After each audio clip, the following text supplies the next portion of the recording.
ఎట్లా ప్రజలకు అనుకూలంగా ప్రజలకు హాని చేయకుండా అభివృద్ధి చేయొచ్చు అని ఆలోచించకుండా ప్రభుత్వం తన పద్ధతిలో వ్యాపారాత్మకమో ఏదనుకుంటుందో తన పద్ధతిలో తను వెళ్ళటం అనేది ప్రజలను సంప్రదించకుండా ప్రజల ప్రయోజనాలు చూడకుండా చేయటం అనేది దానివల్ల ప్రతి సందర్భంలోనూ ఈ మూసి అనే కాదు, ఏ సందర్భంలో అయినా కూడా ఏ ప్రాజెక్టులు కట్టేటప్పుడైనా కొత్త ఫ్యాక్టరీలు పెట్టేటప్పుడైనా ఇవన్నీ కూడా ప్రజలకు వాళ్ళకి ఎందుకు సమస్యలు వస్తున్నాయంటే ఇక్కడ ఉన్న స్థానిక సమస్యల్ని, పర్యావరణ అవసరాలని, ప్రజా జీవిత అవసరాలని పట్టించుకోకుండా వాళ్ళు అభివృద్ధి రూపకల్పన చేస్తున్నారు.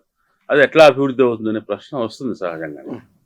అంటే ఎవరి అభివృద్ధి అనేది కదా, ఎవరి అభివృద్ధి ఇదే ఇట్లాగే చేయాలా, ఇంకో రకంగా చేయలేమా అనే ప్రశ్న. మూసీ విషయంలోనే ఆలోచించండి మీరు. మూసీకి నీళ్లు అనంతగిరి నుంచి వస్తాయి, అక్కడి నుంచి ఒకరికి 50-60 కిలోమీటర్ల దూరం ప్రవహిస్తాయి, అది ఎక్కువ 50 కంటే ఎక్కువ కిలోమీటర్లే. ఈ మధ్యలో ఉండే ఆక్రమణల విషయంలో తొలగించకుండా ఇంతకాలం ఎంతో కొంత రక్షణ ఇస్తున్న ట్రిబుల్ 1 జీవోని తొలగిస్తూ మూసీని పునరుజ్జీవం చేస్తామని దాంట్లో అర్థమే ఉంది.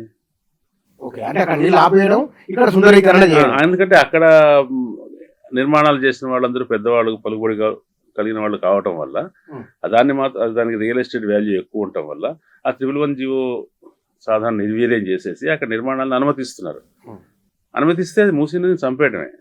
మూసీ నదికి ఎక్కడి నుంచి ప్రాణం వస్తుందో దాన్ని చంపేసి మేము గోదావరి నుంచి తీసుకొచ్చి మూసీలో నీళ్లు నింపుతాం అనేది అంత కృత్రిమమైన పరిష్కారం కదా. ఒక ఉపనది నదికి నీళ్ళు ఇవ్వాలి, అంటే కృష్ణానదికి నీళ్ళు ఇచ్చేది మూసీ, దాన్ని నీళ్ళు ఇచ్చే మార్గాన్ని మనం మూసేసి అది ఇంకో నది నుంచి తీసుకొచ్చి ఈ నదిలో కలపడం అనేది హాస్యాస్పదమైన పరిష్కారం.